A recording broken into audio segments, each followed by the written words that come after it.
I was studying modern languages at Cambridge University, and this friend of mine came up with this piece of blotting paper, which had been impregnated by who knows how much LSD.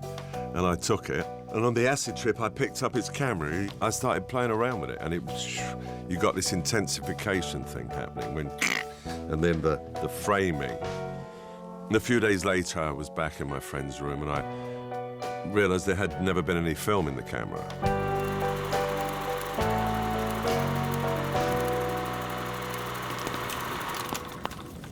I was the only photographer outside of the unit photographer that was afforded access to the set. So I think Jim, and maybe he said to me, you know, we can't have you on as the unit photographer, Mick. He said, because you're not a union member, but you can have the access. But that also meant I didn't have to be there at 7:45 in the morning. I didn't have to be there every day. I could float in and out like the Sugar Plum Fairy. I didn't care if I made money or not. I just wanted to be there. Tim was the face of Rocky Horror. He became that character.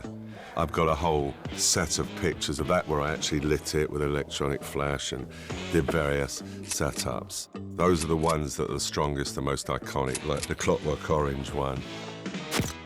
But the girls I did quite a bit of stuff on too, in special setups. And then, of course, the dancing when they're all in the gear, it's very colourful. Barry Bostwick was a young, serious actor. I mean, I look at the pictures and go, yeah, Barry Bostwick, fabulous legs.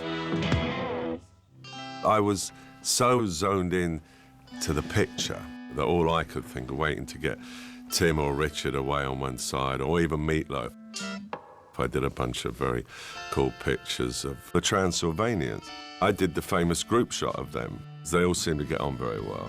The energy, and I think that's what does come through. There's that great energy there.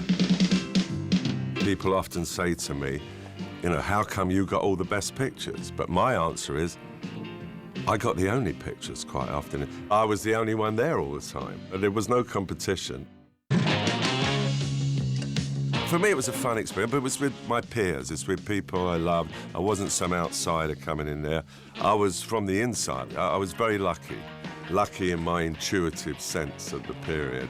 It's hard to explain it today, that very hip, kind of rock and roll-y, fashion-y thing that was a bit under the radar. It's also about, you know, a certain attitude. I mean, men could be camp. I mean, you could be like a, you know, a straight gay or a gay straight, or whatever it was, you know, you could mix and match and it was all right. Nowadays, it's just fantastic entertainment. You know, it doesn't seem to get old. I still love it, and it's such a brilliant collage of all these different elements. What's important is that Rocky Horror lives.